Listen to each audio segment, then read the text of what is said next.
सो राधा रानी की लीला है the Perl tree eight मुक्त कुंड। सो पर्ल ट्री की लीला है। राधा रानी एक दिन क्या कर रही थी?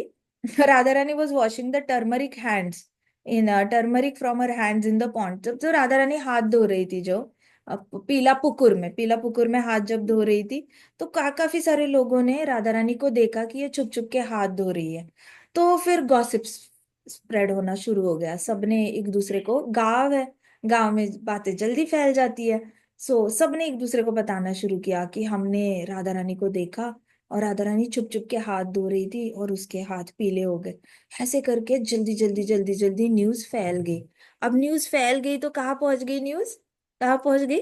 उसके माता पिता, बरसाना।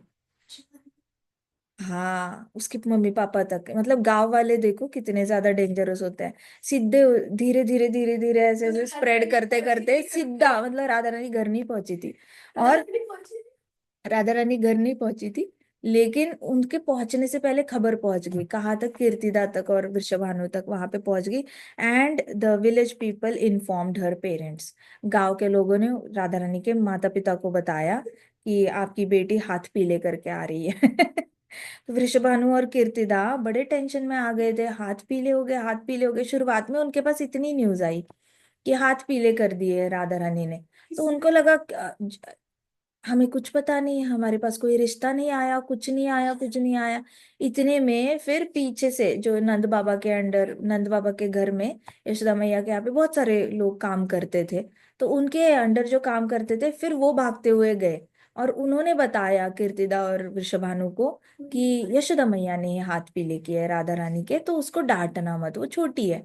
ऐसे करके नंद बाबा के अंडर जो काम करते थे, जो बड़े बूढ़े सारे होते थे, तो उसमें से एक सर्वेंट ने जाके बताया उनको। तो वृषभानु और कीर्तिदा को जैसे पता चल गया, वो बड़े खुश हो गए। वो बहुत ज्यादा खुश हो गए। It was like dream come true. उनको लगता था कि हाँ, हमारी बेटी होनी चाहिए इनकी बहू, लेकिन जब तक सामने से होके रिश्ता नहीं आता तो हम कैसे जाके बात करें, सामने से भी इंटरेस्ट दिखाना चाहिए, ऐसे करके। तो Vishabhanu and Kirtida were very happy to hear that Yashoda had put turmeric paste on the hands of their daughter. उनको बड़ी खुशी हुई कि यशोदा ने ऑलरेडी हल्दी लगाई थी, मतलब अपनी सहमति ऑलरेडी दी थी। तब उन्होंने अनाउंस कर दिया, कीर्तिदा और वृषभानु ने वहां पे बरसाने में अनाउंसमेंट कर दी कि राधा रानी और कृष्ण का एंगेजमेंट हो चुकी है। अब ये दोनों शादी शादी में बंधने के लिए बाध्य है, ऐसे करके उन्होंने पूरा डिक्लेयर ही कर दिया, ताकि राधा रानी बरसाना पहुंचे तो उसकी राधा रानी के बारे में कुछ बुरा भला ना बोले। तो राधा रानी के बरसाना बॉर्डर क्रॉस करने से पहले उन उसके पापा ने टेक केयर कर लिया था, राधा रानी की बेइज्जती नहीं होनी चाहिए, ऐसे करके। तो उससे पहले, राधा रानी आने से पहले हर जगह न्यूज फैला दी कि राधा रानी और कृष्णा की एंगेजमेंट हो गई है, राधा रानी और कृष्णा की एंगेजमेंट हो गई है, ताकि राधा रानी को जवाब ना देना पड़े। नहीं तो बड़े सारे खराब लोग होते हैं, सीधे मुंह पे कुछ भी पूछ लेते हैं।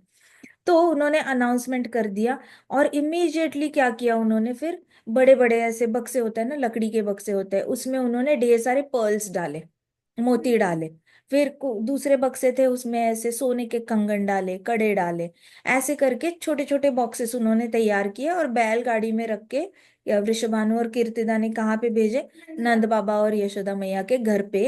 ये पूरा शगन, शगन जो दे दिया जाता है, रोका कहते हैं उसको, तो वो सारा शगन जो है वो उन्होंने भिजवाया नंद बाबा और यशोदा मैया के घर पे, कि अब भविष्य की हमारा रिश्ता जो है भविष्य में ऐसा ही बना रहे। क्योंकि पर्ल्स होते हैं, सोना होता है, सोना कभी रस्ट नहीं होता, राइट? सोने को इतना ज्यादा महत्व क्यों है? क्योंकि सोने के ऊपर गंज नहीं चढ़ता, वो ऐसे रस्ट नहीं होता। लेकिन लोहा कोई गिफ्ट नहीं करता शादी में, क्योंकि लोहा जल्दी से पानी लग जाता है तो रस्ट हो जाता है, राइट? इसलिए सोने को बहुत ज्यादा वैल्यू बढ़ जाती है, सोना कभी खराब नहीं होता, जंग नहीं लगता। तो ये वाला जो भेजा था, मोती भी होते हैं, ओरिजिनल मोती होते हैं, उनके ऊपर की शाइन कभी जाती नहीं, परत कभी निकलती नहीं है। तो ये मोती और सोने के कड़े वगैरह, ये सब कुछ बॉक्सेस में डाल के, छोटे छोटे बॉक्सेस में डाल के भेजा था। और उसका मतलब ही था कि this is to honour the future relationship, मतलब हमारा रिश्ता एज कीर्तिदा विश्वभानु और नंद बाबा यशोदा मैया। तो ये जो दो जो बनने वाले हैं, माता पिता, क्या कहते हैं उनका रिश्ता? Mother in law father in law दोनों की तरफ से बनने वाले हैं। तो इनका रिश्ता बहुत ज्यादा लंबा चले, फ्यूचर पूरा बहुत लंबे समय तक ये लोग जुड़े रहे, इसलिए इन लोगों ने आपस में, पहले माता पिता ने आपस में अपना रिश्ता अच्छे से जोड़ लिया। सो हमारे महाराज कहते थे कि जब भी आप बेटी का विवाह करते हो, तो बेटी का विवाह करते वक्त हमेशा ध्यान रखना चाहिए कि आप जब गिफ्ट्स देते हो तो सिर्फ बेटी को नहीं देने चाहिए। बेटी के साथ साथ आपको बेटी के जो लड़का है, लड़के के माता पिता को भी गिफ्ट्स देने से आपको बुरा नहीं लगना चाहिए, कभी उसके माता पिता को भी गिफ्ट्स देने चाहिए। आपका रिश्ता उसके माता पिता के साथ अच्छा होना भी उतना ही जरूरी है जितना आपका रिश्ता अपनी बेटी के साथ अच्छा होता है। देखो, देखा जाए तो कीर्तिदा और विश्वभानु सिर्फ कृष्णा के लिए गिफ्ट्स भेज सकते थे। आजकल मतलब कलयुग में लोगों का थोड़ा सा थॉट प्रोसेस चेंज हो चुका है। कलयुग में लोग ऐसे सोचते हैं कि चलो लड़के को ज्यादा से ज्यादा देंगे, गिफ्ट देंगे, और उसके माता पिता को हम इग्नोर कर सकते हैं। लेकिन ऐसे नहीं होता, देखा जाए तो शास्त्रों में श्री राम जी का जब विवाह हुआ तो सीता मैया के घर से भी बहुत सारे गिफ्ट्स उसकी तीन सास जो थी उनको गए थे, दशरथ महाराज को भी गए थे। और जैसे सत्या का विवाह हुआ था, तब भी कई सारे गिफ्ट जो थे कृष्णा के माता पिता के लिए भी गए थे। So you can't ignore parents of boys. अगर आपको ऐसे लगता है कि अरे ये लड़के का रिश्ता आया है और ये लड़के वाले ये चीज मांग रहे हैं, बड़े लालची है, तो मांगने की टाइम ही नहीं आना चाहिए, मांगने का जरूरत नहीं पड़नी चाहिए लड़के वालों को। लड़की वालों ने जैसे ही आप रिश्ता कर रहे हो, तो रिश्ते की बात हो रही है, तो लड़की वालों ने वहीं पे बता देना है कि देखो हमने जिंदगी में इतना इतना कमाया है, हमने लड़की की एजुकेशन पे इतना इतना खर्चा किया है, बचता हमारे इस पास इतना है, इसमें से इतना हिस्से में हम आपको इतना सोना देंगे, हम बकायदा आपके लिए भी रिंग बनाएंगे, आपके लिए भी चेन बनाएंगे, आप सास हो तो आपके लिए हम रिंग बनाएंगे, हम आपके लिए एक चूड़ी बनाएंगे, हमारे भी इतना बजट है और हमने ये सारी चीजें करने का सोचा है, हम इतने में ये बिठा सकते हैं, हम आपको पक्का देंगे। चाहे भले आप लड़के को एक चेन कम दे दो, लेकिन उसके माता पिता का तो ओहदे का मान सम्मान करना बनता है। उसके माता पिता होते नहीं तो इतना अच्छा प्रोडक्ट लड़का आपको मिलता नहीं, सिंपल सी बात है। तो वो लड़के के माता पिता का सम्मान करना भी बनता है, उनको मांगने की जरूरत नहीं पड़नी चाहिए। जैसे किसी भी सरकार के अंडर ब्राह्मण को जो डिवोटीज दर्शन करने आते हैं मंदिर में, तो उस पंडित को जरूरत नहीं पड़नी चाहिए कि आप 20 रुपए दान क्यों कर रहे हो, 200 रुपए करो। बाहर आपने 2,500 का जूता निकाला है सीढ़ियों पर, और मंदिर में आके 20 रुपए दान कर रहे हो, आप 200 रुपए नहीं कर सकते। ऐसे करके पंडित को बोलने की जरूरत नहीं पड़नी चाहिए। जो 2,500 का जूता पहन के, प्यूमा रिबॉक के शूज पहन के आते हैं और मंदिर के बाहर निकालते हैं, अंदर आके तो दे ही सकते हैं थोड़े से ज्यादा। तो ऐसे पंडित को या ब्राह्मण को मांगने की जैसे सरकार में जरूरत नहीं पड़नी चाहिए। सरकार ने बहुत एम्पल होकर ब्राह्मणों को दान करना चाहिए जो मंदिरों का टेक केयर कर रहे हैं। वैसे ही लड़की के माता पिता ने हाथ पीछे नहीं खींचने, 2 कड़े बेटी को कम चढ़ाओ, एक चेन कम चढ़ाओ, चाहे उसके होने वाले पति को, लेकिन उसके माता पिता को जो मान सम्मान बनता है वो दिल में बिल्कुल भी कटुता ना रख के दे देना चाहिए, क्योंकि उन्होंने भी मेहनत करी है अपने बेटे को बड़ा करने में, अच्छे संस्कार देने में। और वो अभी बेटा आपकी बेटी को मरते दम तक सिक्योरिटी देगा। मतलब आपकी बेटी का जो फिजिकल प्रोटेक्शन है, वो मरते दम तक वो बेटा आपकी बेटी का प्रोटेक्शन करने वाला है। और अगर वो प्रोटेक्शन नहीं भी करता, बट उसका एग्जिस्टेंस ही सोसाइटी में, सोसाइटी वाले बोलेंगे कि अरे ये इसकी पत्नी है, ये इसकी पत्नी है, इसकी पत्नी है, तो सोसाइटी में वैसे भी आपकी बेटी पे कोई बुरा नजर डालने वाला मिलेगा नहीं। नॉर्मली लोग बुरी नजर नहीं डालेंगे, तो एग्जिस्टेंस ही बहुत बड़ी बात है। तो उसके माता पिता को मान सम्मान देना बनता है, गलतियां नहीं करनी। अपनी बेटी को ये सीख के नहीं भेजना है कि तू जा रही है तो तू अपने सास को अपना सोना मत दे देना। भाई उसका पूरा हक बनता है, उसने वो अपना पूरा बेटा आपकी बेटी को दे रही है, तो आप इतना सा सोना नहीं दे सकते उसको। सो आसक्ति मत रखना, मेटल है आफ्टर ऑल, आसक्ति नहीं रखना, एक दे दिया तो दे दिया, लेकिन अपने मन में ये सीखना। किससे सीखना है? कीर्तिदा और विश्वभानु से सीखना है। उनको तो जैसे ही पता चला कि हल्दी हो गई है, उन्होंने इमिजिएटली यशोदा मैया और नंद बाबा के लिए गिफ्ट भेजे, कृष्णा के लिए गिफ्ट्स नहीं भेजे। So this is something that you should learn from Krishna's past times. तो नंद और यशोदा थे, वो बड़े खुश थे। और वो उन्होंने देखा इतने सारे ज्वेल्स आए हुए, जेम्स आए हुए, पर्ल्स आए हुए, गोल्ड आया हुआ है। तो उन्होंने सारे डब्बे खोले, वो बड़े खुश हो गए कि हाय बड़ा अच्छे से, मतलब रिश्ता, रिश्ता जो होता है दो फैमिलीज के बीच में होता है, तो माता पिता की जिम्मेदारी बनती है उस रिश्ते को थोड़ा सा मजबूत बनाना। माता पिता अपने आप को रिश्ते से माइनस नहीं कर सकते, ऐसे जिम्मेदारी झटक नहीं सकते कि जी चलो हमारी तो आपके साथ हमारी बेटी दे दी, हमें तो अपने बेटी से मतलब है, हमें आपसे कोई मतलब है नहीं। ऐसे जिम्मेदारी झटकनी नहीं चाहिए। भले ही वो बहुत इजी मार्ग है, लेकिन झटकना जिम्मेदारी थोड़ा फिर वो फायर बैक करके भी आ सकता है कभी कभी। सो नंद और यशोदा बड़े खुश थे। But then mother Yashoda realise to accept the proposal of marriage they also had to send a plate of precious jewels. फिर मदर यशोदा को लगा, माता यशोदा को लगा कि अरे हमने भी इनको भेजना चाहिए प्लेट ऑफ ज्वेल्स, हमने भी एक थाली थाली भेजनी चाहिए जिसमें ढेर सारे ज्वेल्स है। राधा रानी के माता पिता के लिए हमने भेजना चाहिए, उन्होंने तो अपना अप्रूवल दे दिया शादी के लिए, लेकिन हमने भी तो रिश्ता आगे बढ़ा देना चाहिए था उनके पास। तब यशोदा मैया को क्लिक हुआ कि अरे प्रोसेस तो ऐसे होती है कि हमने उस राधा रानी के माता पिता के पास जाना चाहिए थाल लेकर। तो रोका जो होता है, एंगेजमेंट से पहले रोका होता है, तो उसमें लड़के वाले जो होते हैं वो हाथ में थाल में सारा ज्वेलरी वगैरह लेकर जाते हैं, शगन लेकर जाते हैं, साड़ी लेके जाते हैं, चूड़ा लेके जाते हैं, और फिर लड़की को गिफ्ट करते हैं। फिर लड़के के माता पिता लड़के के घर पे आके उनको गिफ्ट देते हैं। तो ये वाला जो माता पिता के बीच में एक्सचेंज होता है। तो यहाँ पे यशोदा मैया को फिर क्लिक हुआ कि अरे मैं हमने जाना चाहिए था पहले, उससे पहले ही इन्होंने हमें भेज दिया, तो हमने भी भेजना चाहिए। तो यशोदा मैया ने ऐसे नंद बाबा को देखा और कहा कि अरे हम पहले स्टेप तो भूल ही गए, हमसे तो पहली स्टेप मिस ही हो गई, हमने थाल भेजी ही नहीं उनके पास। तो ऐसे करके यशोदा मैया को थोड़ी सी टेंशन हो गई।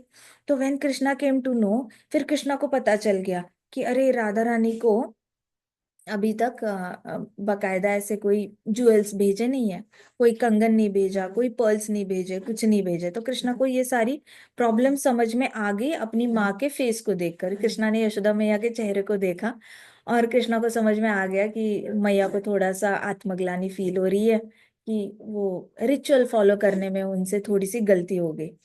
तो उनका चेहरा देखकर कृष्णा को बड़ा ये लगा कि माँ बड़ी प्रॉब्लम में फंस गई है। तो कृष्णा ने क्या किया, he took the jewels sent by Vrishabhanu Kirtida and planted them in ground.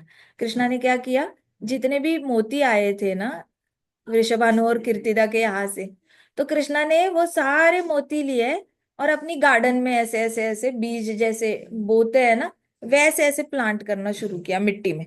मिट्टी में ऐसे सारे बीज बो दिए कृष्णा ने। मिट्टी में सारे बीज बो दिए। और फिर इमिजिएटली इमिजिएटली क्या हुआ, हर मोती जो पेड़ ऐसे बोया था कृष्णा ने, उसमें से एक एक पेड़ निकल आया। मोती मोती बोया कृष्णा ने, मोती बोया तो क्या निकल आया, पेड़ निकल आया। और the tree grew from the ground and the branches heavy with precious jewels. तो वो ट्री जो निकल आया उसमें से जो ब्रांचेस निकल आई थी, वो ब्रांचेस इतनी ज्यादा हैवी हो गई थी क्योंकि हर ब्रांच को ढेर सारे मोती लगे हुए थे।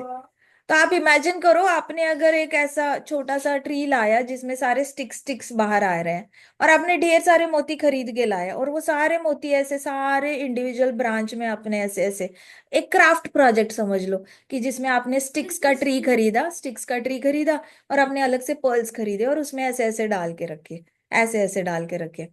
तो फिर वो बन गया पोल्ट्री। वैसे कृष्णा ने हर एक मोती जो पोरा बोया था उसमें से ट्री निकल आए, और उस ट्री के ब्रांचेस हैवी हो गए थे क्योंकि इतने सारे मोती निकल आए। तो सडनली यशोदा मैया के आंगन में मोतियों के पेड़ थे, सडनली मोतियों के पेड़ लग गए थे यशोदा मैया के आंगन में। तो हैप्पीली नंद महाराज ने यशोदा मैया, वो तो इतने खुश हो गए कि हमारे पास तो इतना था भी नहीं इमिजिएटली देने के लिए, हमें तो अरेंज करना पड़ना था, लेकिन कृष्णा ने तो आंगन में ही इतने सारे मोती लगा दिए। तो मुझे याद है मेरी मम्मी मुझे कहती थी कि अरे अगर हमारा श्री हरि होगा तो हम खाट पे बैठे बैठे भी हमें फ्री में खाना मिलेगा। श्री हरि अगर हमारा पालन करेंगे तो हम ऐसे ही खाट पे बैठेंगे ना तो भी हमें खाना मिलेगा। तो मैं 12th स्टैंडर्ड में बड़ा टेंशन लेती थी पढ़ाई का कि एडमिशन होगी नहीं होगी, मुझे अच्छे मार्क्स आएंगे नहीं आएंगे। तो मेरी मम्मी आती थी और कहती थी श्रीहरि होंगे ना तो तेरे को खाट पे बैठे बैठे भी खाना देंगे, चिंता करना बंद कर, ऐसे करती थी मम्मी। तो ये जब लीला हमने पहले भी सुनी थी, तो ये लीला जब सुनते थे तो कहते थे देखो कृष्णा ने 1 सेकंड में इतने सारे मोती खड़े कर दिए, ये मोतियों के पेड़ डाल दिए, जिसके पास कुछ नहीं है उसके सामने मोतियों का पेड़ खड़ा हो जाता है, और आप हो कि 1-2 नंबर के लिए टेंशन लेते रहते हो, ऐसे घर वाले कहते थे। तो यहाँ पे जो कृष्णा है तो सामने ब्रांचेस आ गई, यशोदा मैया हाँ हाँ ऐसे करके जॉ ड्रॉप मोमेंट था यशोदा मैया के लिए, ऐसे देखती रहेगी। फिर सारी गोपियों ने आके ऐसे ऐसे सारे निकाले, ज्वेल्स निकाले, फिर अच्छे से डेकोरेशन किया, थाल सजाई। और वो मोती कोई सिर्फ व्हाइट कलर के नहीं थे, अब कृष्णा कैसे रंगीन है या नहीं है, हमारे कृष्णा है ना रंगीन है, तो मोती भी रंगीन होंगे। राधा रानी ने जो नवद्वीप मंडल बनाया था गोलोक में, उसमें फ्लावर्स कितने रंग के थे, अनलिमिटेड कलर्स के थे, अनलिमिटेड रंग थे। हर हर शेड ग्रीन की, हर शेड पर्पल की, हर शेड में एक लोटस था राधा रानी के गार्डन में नवद्वीप में। तो वैसे अनलिमिटेड कलर्स थे, वैसे ही कृष्णा के जो मोती थे वो सिर्फ व्हाइट कलर में नहीं थे, वो मल्टीपल रंगों में थे। तो इसलिए वो थाल सजाने में सबने बहुत ज्यादा मदद करी यशोदा मैया की। नंद बाबा और यशोदा मैया ने वो थाल जो थी सजाई हुई राधा रानी के माता पिता के घर भेजी, क्योंकि जो आई थी बैलगाड़ी उसको खाली हाथ तो भेज नहीं सकते, जितने बॉक्सेस आए उतने बॉक्सेस वापस भी तो जाने चाहिए। तो फिर उतनी ही थाल जो है, थाल पे थाल, थाल पे थाल सजा के, इतने ज्यादा मोती हो गए थे, ये सारे सजा के फिर इन्होंने यहाँ से भेज दिया। इसका मतलब क्या, अभी फाइनल हो गया था, अप्रूवल फाइनल हो गया था दोनों माता पिता से कि now the marriage was agreed upon publicly. Publicly मतलब समाज ने भी उसको परमिशन दे दी है कि हाँ इन दोनों के बेटा और बेटी एक दूसरे के साथ विवाह कर सकते हैं, माता पिता भी अग्री अपॉन हो चुके हैं। Some time later Nanda and Yashoda went to Paurnamasi to receive her blessings for union. तो पूर्णमासी ने कहा अगर राधा रानी और Krishna marry at this particular time, एक स्पेसिफिक टाइम पे अगर वो विवाह करते हैं, तो उस टाइम पे उनका जो शादी है वो लंबे समय तक टिकेगी नहीं, इनका विवाह टिकने के लिए नहीं बना है, ऐसे करके पूर्णमासी ने प्रेडिक्ट किया। तो मे बी फ्यूचर में कभी वो लोग शादी करते हैं, तो हो सकता है इनका विवाह टिके, लेकिन इनका विवाह टिक नहीं सकता, ऐसे करके पूरनमासी ने उनको बोला। तो जैसे ही ये बोला तो यशोदा मैया और नंद बाबा बड़े टेंशन में आ गए कि इनका विवाह टिकेगा नहीं, ये खुश नहीं रहेंगे। तो इसलिए फिर एंगेजमेंट हुई, रोका हुआ शगन हुआ, लेकिन शादी नहीं हुई। शादी वहीं पे टूट गई, फिर इनकी शादी नहीं कराई यशोदा मैया और नंद बाबा ने। फिर पूर्णमासी ने बोला इनका विवाह हुआ भी तो टूट जाएगा। ठीक है। श्रीमती राधा रानी की, श्री श्री राधा श्याम सुंदर की, श्री श्री कृष्ण बलराम की, वृंदावन धाम की, समस्त भक्त वृंद की। हरे कृष्णा कृष्णा कृष्णा हरे हरे, हरे राम राम राम हरे हरे। हरे कृष्णा महासंकीर्तन यज्ञ की, शिल प्रभुपाद की, श्री राधा रानी की जय।